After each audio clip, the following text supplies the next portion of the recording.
Hey everybody, David Costello here, founder and CEO of Jetpack Workflow and host of Growing Your Firm podcast. Today's guest is John Warrillow, and you probably know that name if you're anything like me and you're a book nerd and you love digesting the latest, greatest. He is the best-selling author of the book Built to Sell, Creating a Business That Can Thrive Without You, which was recognized by both Fortune and Inc. as one of the best business books of 2011, has been translated over 12 languages. He's also the host of the Built to Sell Radio, which was ranked by Forbes as one of the top 10 best business podcasts. In 2015, John wrote another best-selling book, The Automatic Customer, Creating a Subscription Business for Any Industry. And if you're an accounting firm owner, you know we've been talking about this for years. We've had people like Ron Baker come on and talk about this for years. Such a great book.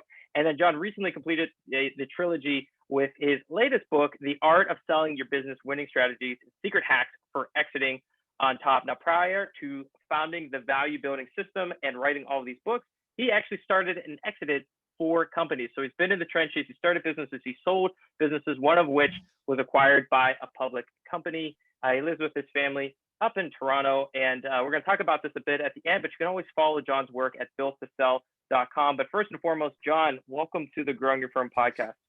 Hey, man, good to be with you.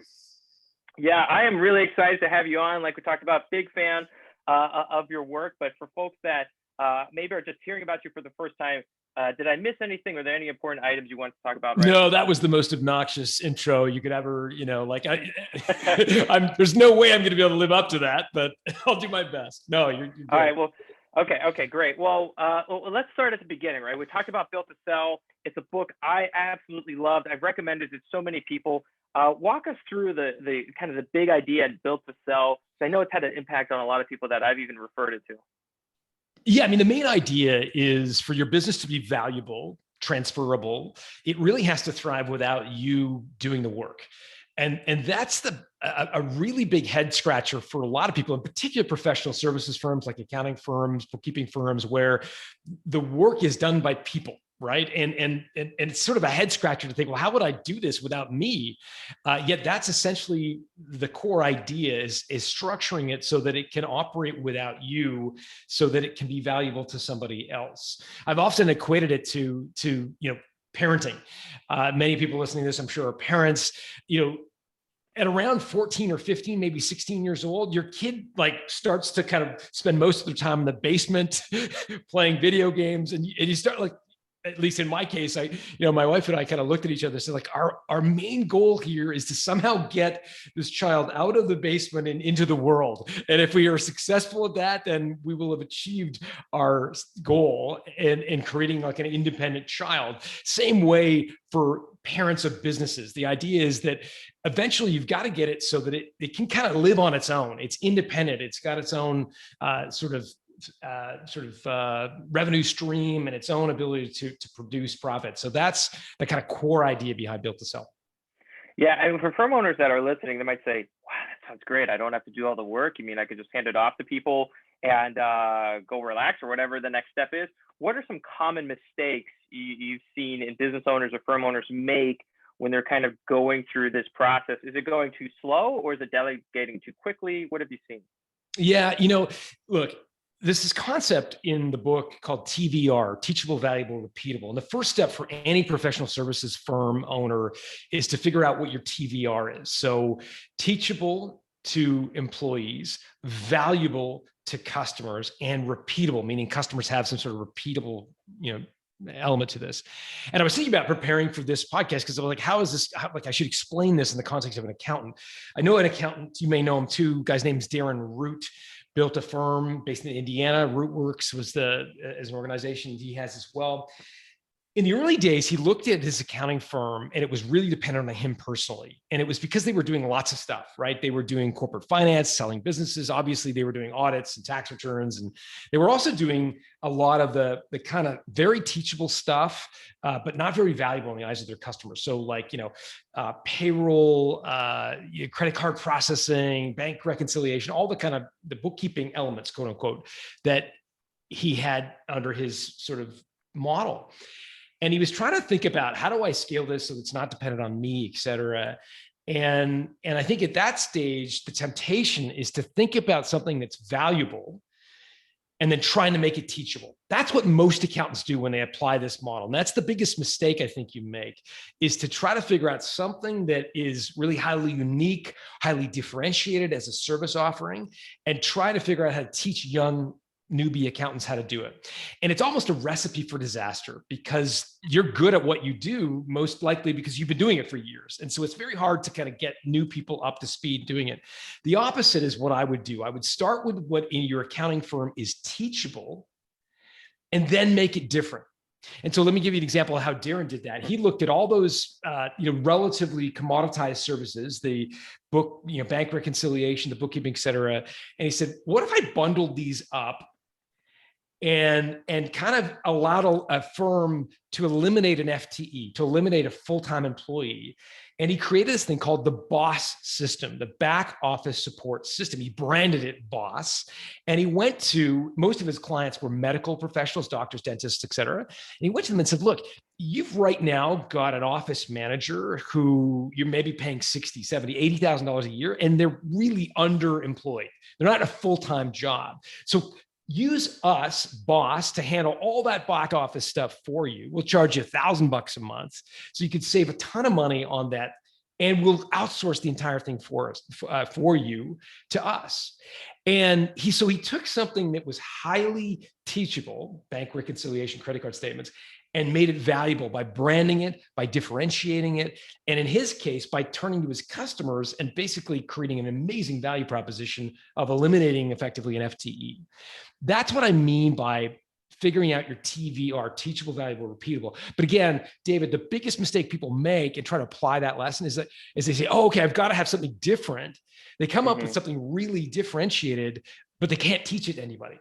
And that's the biggest mistake I see. Yeah. So, and you typically see that in the valuable arena, which is, the majority of times it's about packaging, niching down, and how you position those services. Is that like the appropriate way in the majority of cases to think about that component? Yeah, Warren Buffett talks about investing companies with a deep and wide competitive moat, right? Like you've heard that. That's one of his kind of core investment ideas. And a competitive moat, of course, gives you pricing authority, and it allows you to sort of increase your gross margin, et cetera, et cetera. A lot of accounting firms are like, what is he talking about gross margin? We're selling time. We have 100% gross margin. Here's the thing. When you differentiate, when you create a competitive moat, you could do it in one of two ways. One, you could offer truly distinct service. And many would argue, well, there isn't anything really unique in the accounting world that could be offered. The other is exactly your point, David, is you can differentiate, position something that is a commodity as something that is unique. In Darren's case and in his own admission, the BOSS system, there's nothing unique about what he's offering. It's bank reconciliation statements, it's credit card processing. But what he did was differentiated. He packaged it. And that's really how he got differentiation and became known. He also had the intestinal fortitude, David, and I think this is one of the keys of going all in. So he stopped doing all the other things he was offering. He did a little corporate finance work. He did a little bit of, audits, a bit of technology consulting. He just turned all those service lines off and said, no, we're going to be all in BOSS. And that's one of the big steps that I think you need a lot of courage to do. But it's not until you really give customers an ultimatum and saying, this is what we're really good at, this is what makes us special and unique as an accounting firm, that you really start to get the traction that you need in order to grow quickly. I think it's the courage to turn off some of the things that make up the somewhat more commoditized services that you can't teach others to offer.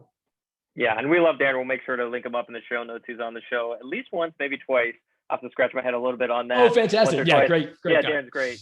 I think the big thing I'm thinking about there that's fascinating for Darren is like one of two things. Is one, I imagine he saw in his client base that there was already, medical services that were purchasing these services.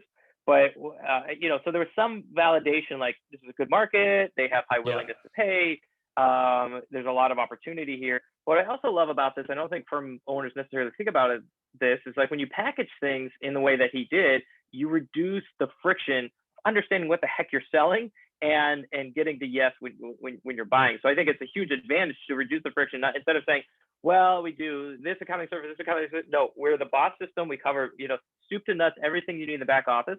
And if you want to know the details, we can tell you the details. But in the meantime, just know that every month you'll get, accurate, timely reports. And they're just like, great. That's all we wanted to know. We don't care about the details. Totally.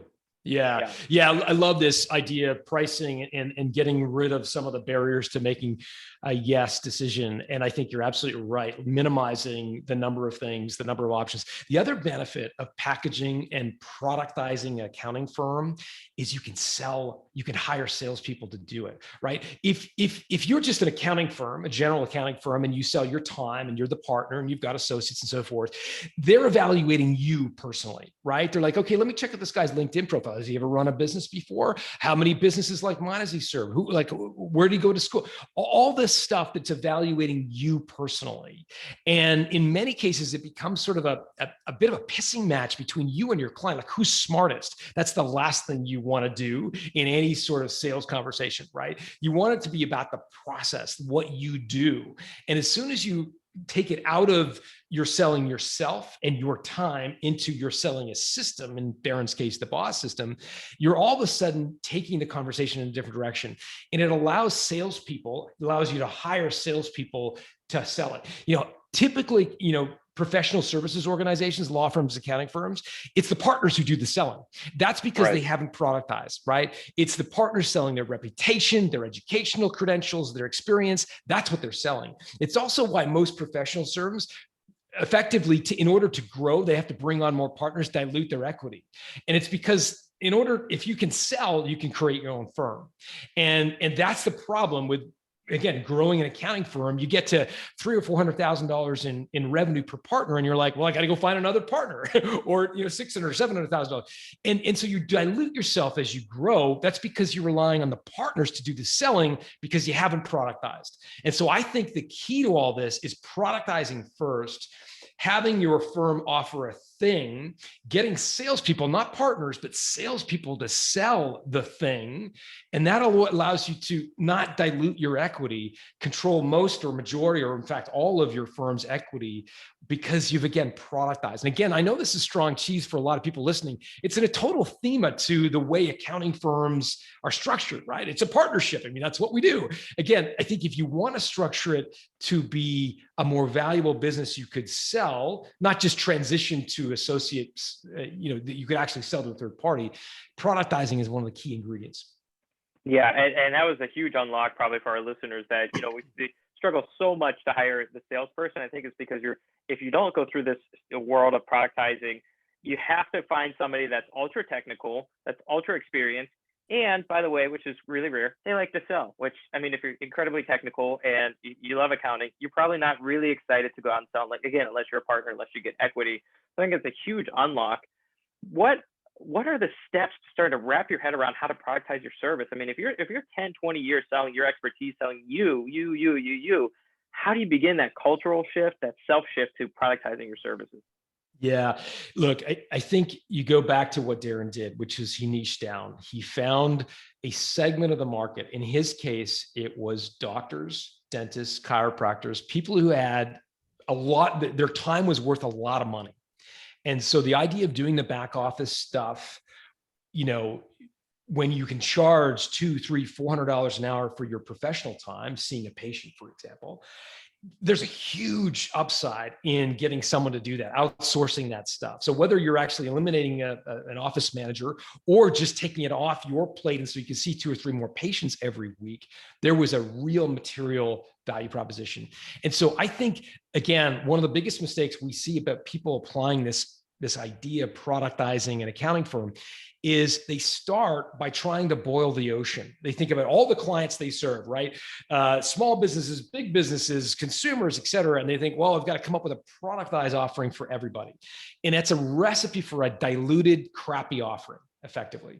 What you've got to look at is who are all the people, and again, this is really important if you're going to sell some sort of recurring model, who are all the people that I serve today, and who has a unique set of needs. In Darren's case, it was doctors and dentists had this unique need.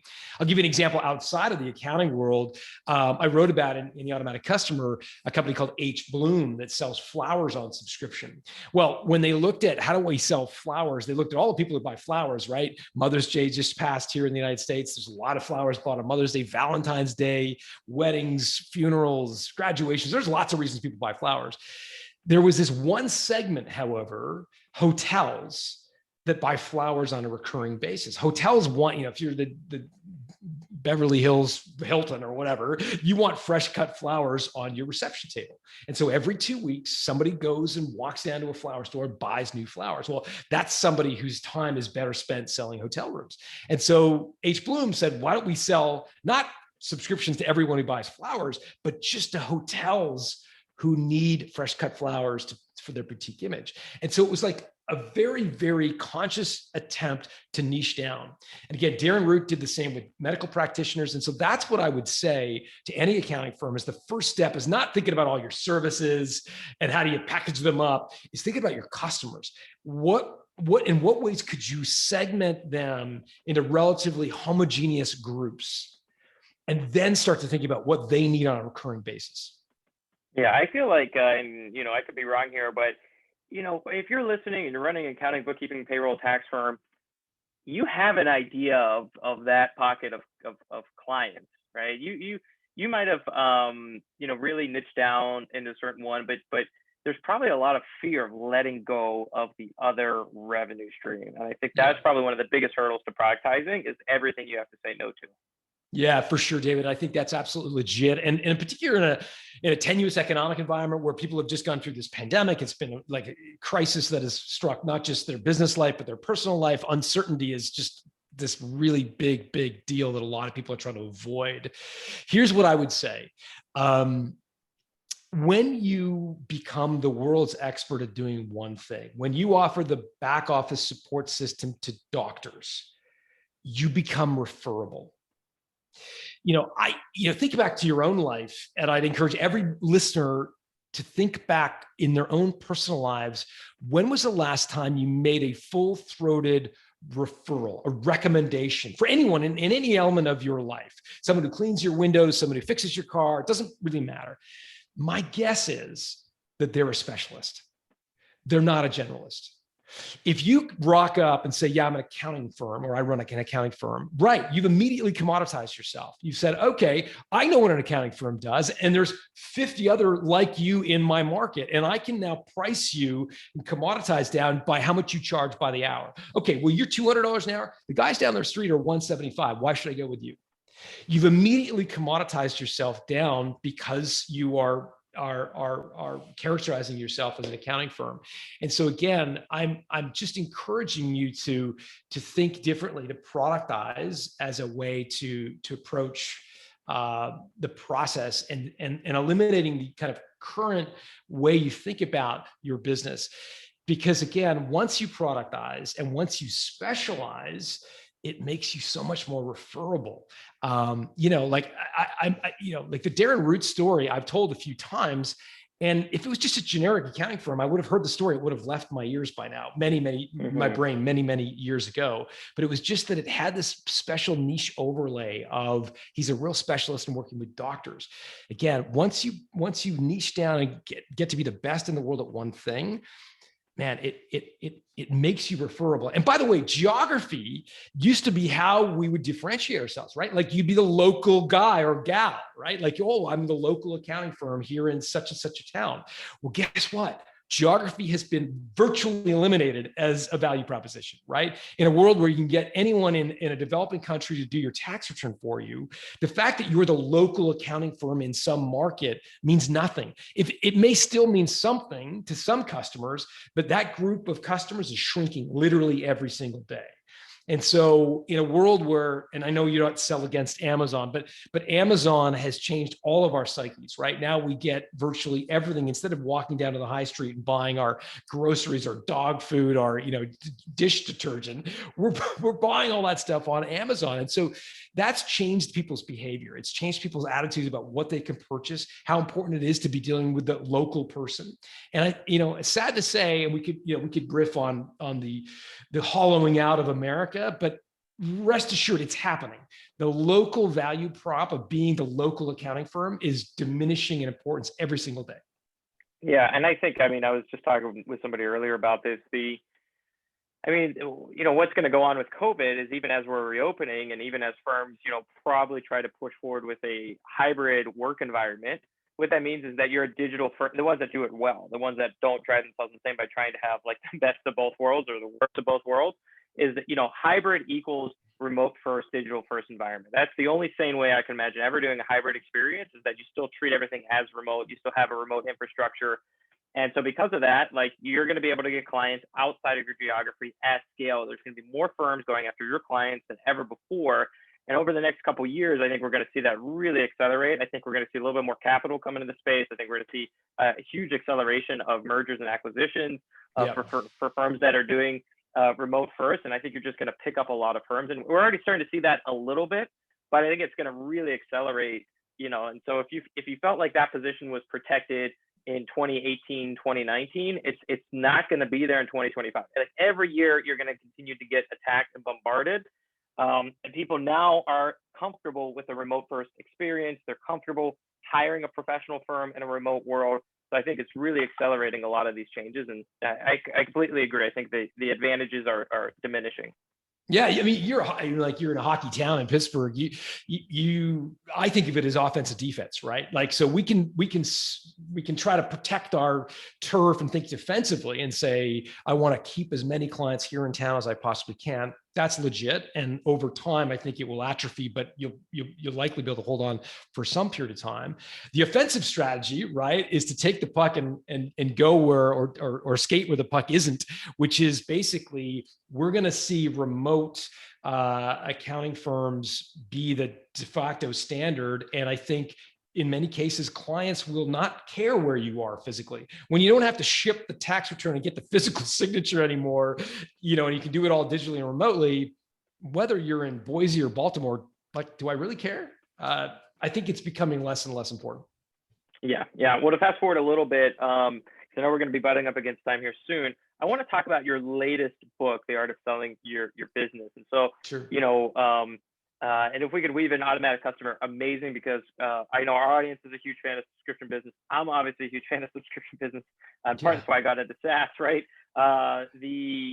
But when it comes to selling your business, selling your firm, walk us through the high level kind of concept you have in the book, and let's start breaking out maybe some examples or some common mistakes people go into. But if I'm a firm owner and maybe I have adopted the remote first, maybe I've productized at this point, and I'm thinking about selling in a couple of years, what do I need to do today to get ready for that? Yeah, no, absolutely. So look, the book was inspired by the podcast I do. I've done 300 episodes, all with entrepreneurs who've sold a company, and asked them sort of how did their sale go? What mistakes did you avoid? What'd you get? What multiple, et cetera? What I noticed is there's some entrepreneurs who seem to punch well above their weight, and they're selling at multiples that are in many cases way outside of the industry sort of standard. So an accounting firm, typical valuation, 1.25 times top line revenue. Fair enough. That's a sort of standard multiple. And yet there are examples of firms that punch well above that and sell for much higher multiples. The question is, how do they do that? One of the kind of core ideas in The Art of Selling Your Business is this idea of getting multiple offers.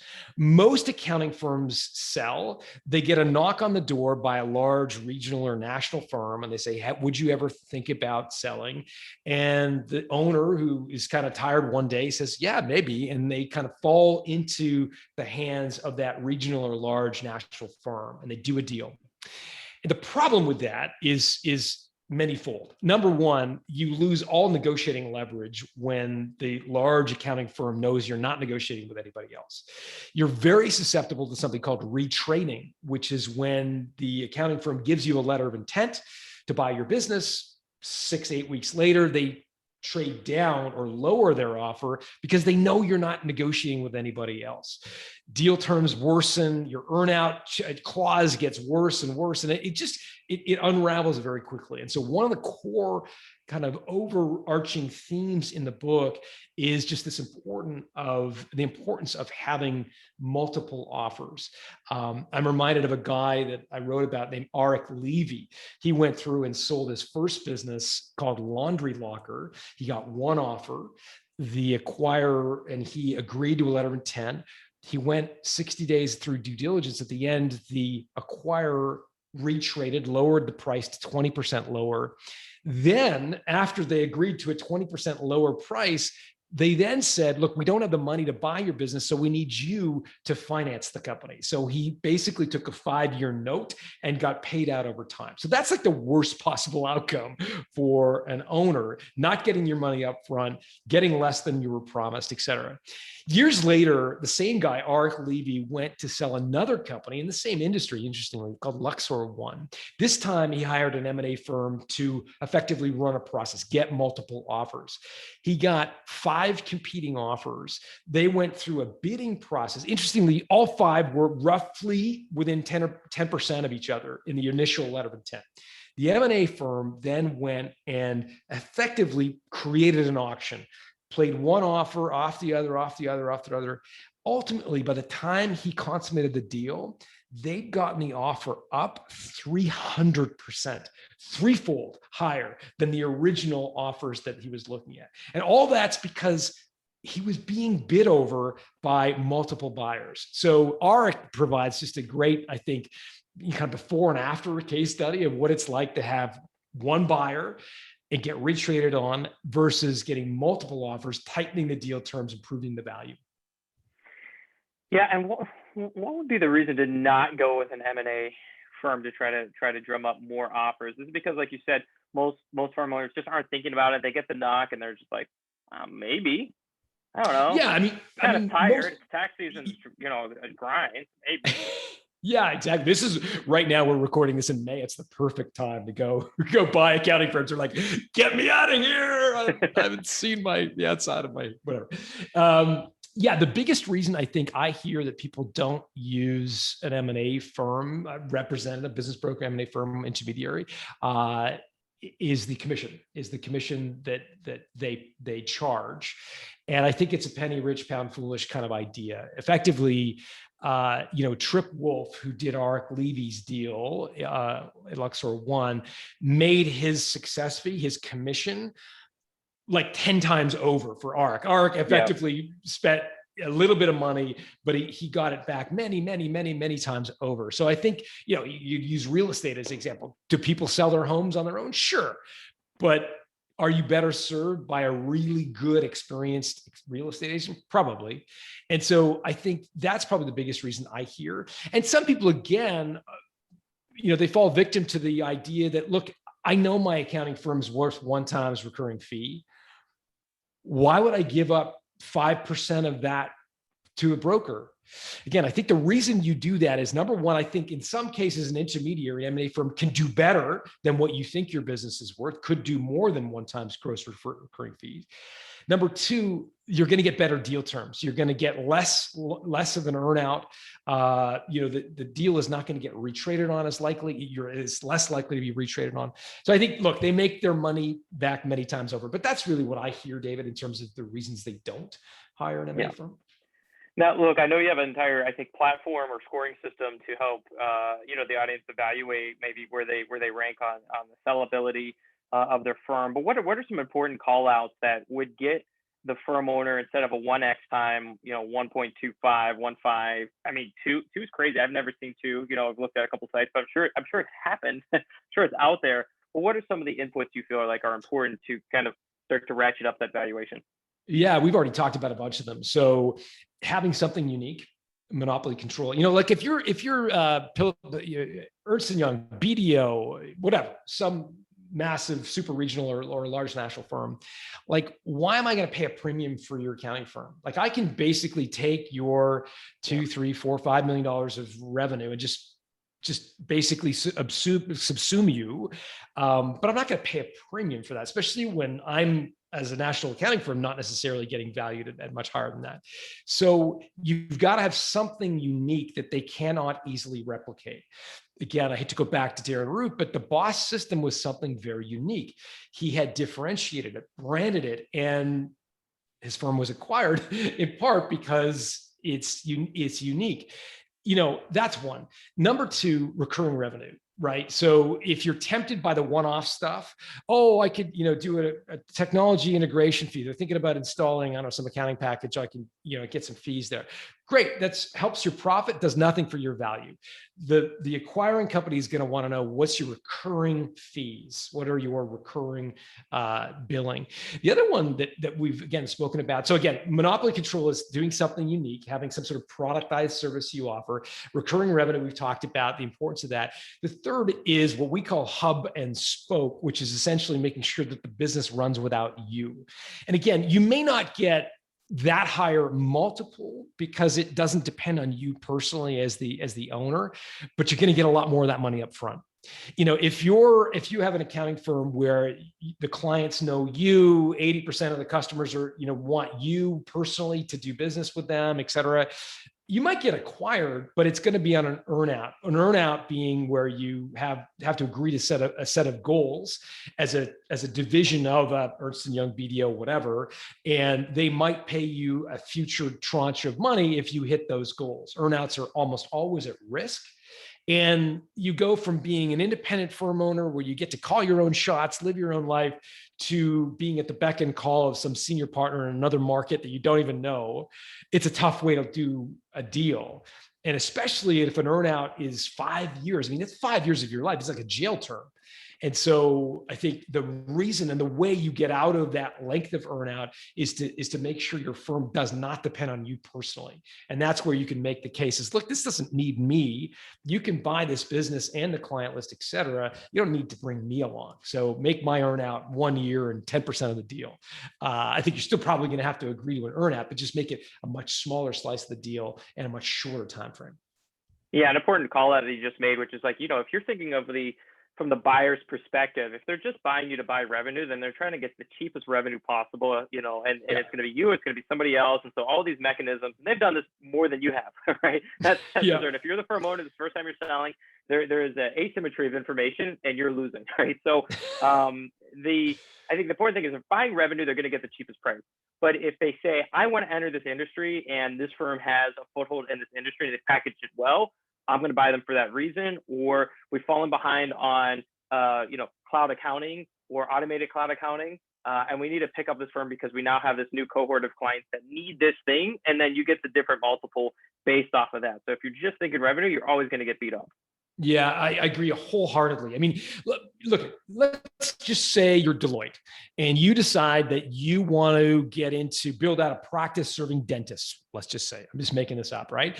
And there's an accounting firm out there that's got a productized service where he or she is servicing 800 dentists on a recurring basis.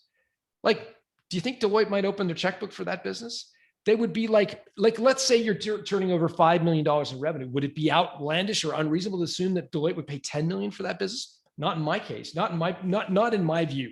I think Deloitte would look at that and say, boom, one check. We're in the dental industry. We've got the leading practitioner, the leading productized service, and we can scale it from 800 to 8,000.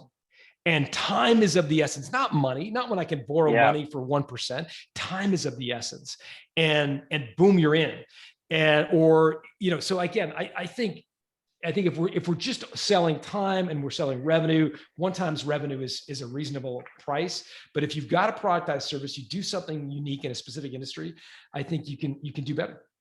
Yeah, and this is a total guess here at this moment because I'm not in the weeds of some of this data, but I think if you have that productized service, you are more likely to be picked up from a larger firm that could pay a larger price because they see the cross-sell potential or the ability to pour marketing and sales dollars into your firm to scale it up. But if you don't have that, then you're probably going to go with, firm's going to, make you an offer that's not potentially that much bigger than you are. Right? And they're just trying to pick up cheap revenue. But if you want a big offer from a big firm, then like you said, I mean, the strategic plug-in there, you say, oh my gosh, well, you looked at our client analysis. Some of our best clients are dentists. We don't even offer anything to dentists. Like if we pick them up, they're bringing 800, we could probably add another 200 in the first 12 months. If we pick this up, easily pays for the sale, that much faster. I think that's where you probably get a big multiple too, when you get to these big firms. The big firms are only buying, that a good multiple for strategic reasons. Other than that, you're gonna get low ball offers from similar size firms probably. From small, yeah, exactly. I love that you brought up strategic, David, because I think it's worth exploring. This is a really key point. There are three types of buyers of businesses: individual investors who turn up and say, I want to live in Costa Mesa, California, right? And they buy an accounting firm in Costa Mesa in order to move there. There's private equity groups, and I'm not sure how active private equity is in accounting firms, and then there's strategics. Strategics are buying your business for the strategic value. It's worth more in their hands than it is in yours. I'll give you an example from The Art of Selling Your Business. It's outside of dentistry or accounting, but I think it's interesting. Jay Steinfeld built blinds.com. They, as the name suggests, sell blinds, window coverings. And he built this business up, became the #1 retailer of blinds in America. Now, the thing that he'd learned over 30 years building this business up, built it up to $100 million of revenue, is how to sell complicated products that need to be installed on a website. So Home Depot comes along and says, we've got $80 billion in revenue, but we've got a problem. We can't get people to buy on HomeDepot.com. Everybody who wants to buy anything from Home Depot shows up at a bricks and mortar store, which costs us a truckload, people, time, energy, et cetera. If we could get better at selling complicated products that need to be installed on our website, that would have billions of dollars of commercial value for us. Well, blinds.com, as an acquisition candidate, became that secret sauce. #1, they could immediately leap to #1 in the blind space. But #2, they could basically take what Jay had learned about selling complicated products and graft it over $80 billion worth of revenue. They only needed a 1% lift in that improvement to show incredible ROI on that acquisition. And that's why Home Depot bought blinds.com. It wasn't because they wanted the revenue. It was because they wanted something strategic that they could apply across their entire business. And again, that's if you want to sell to Deloitte or to BDO or whatever, one of these super regional firms, I think it's figuring out what's their strategic intent. What is the investment thesis here for them to buy your firm? And again, figuring out one thing you do better than anybody else is key. Yeah, the final thing I'll say is, there's not a lot of private equity capital, I think, in this industry now, but with the push of being less dependent on geography, I think you might see a little bit more over the next 5 or 10 years. This is just a wild freaking guess, right? I don't have any inside scoop of people who are money in here, but it makes a lot of sense where it's going to be highly fragmented, distributed, and if they follow your blueprint of productizing, I could easily see a lot of roll-ups happening. Create the big fifth or something like that. Well, no, I think you're absolutely right, because look, there's something called the 5-to-20 rule I wrote about, and it's this idea that the natural acquirer for your firm is going to be 5 to 20 times the size of your business. So if your firm right now turns over, let's say, $2 million of annual revenue, the natural acquirer for you is going to be kind of 10 to 40 million bucks in terms of revenue. So still not a national firm for most people. It's still going to be a large regional or a large state kind of player. And so the role private equity groups play is they often play this kind of middle ground. So they buy small businesses, pay a relatively modest multiple, and then roll a bunch of them together to become attractive to a large player. So if you, for example, if a private equity led syndicate of small accounting firms got to $100 million or $200 million of revenue, then you could start getting the attention of a Deloitte or Ernst & Young, et cetera. And so I agree with you, David. I think there is probably a play here where someone in the private equity space is going to start to roll accounting firms up if they're not already in the process of doing that. Yeah. Well, John, we covered a lot of ground, a lot of amazing material. I've been taking notes. And so for folks that were trying to write down things, couldn't get everything, we're going to link everything up at jetpackworkflow.com/blog. But John, this has been a real treat. If somebody wants to reach out, learn more, buy a book, see your platform, what is the best way for them to connect with you? Yeah, we've actually put a little page together for your listeners. So it's builttosell.com/growing. And for your listeners, we put together some offers there. There's an 8 video series on the drivers of company value. There's also a workbook that people can download for free. That's sort of the companion book to the art of selling your business. It's a workbook for you to apply some of the ideas. So that's, builttosell.com/growing. Amazing, amazing. Builttosell.com/growing. Go there, download and do what you need to do to get this stuff. Huge fan of your work, John. And this has just been an amazing treat to have you on the show.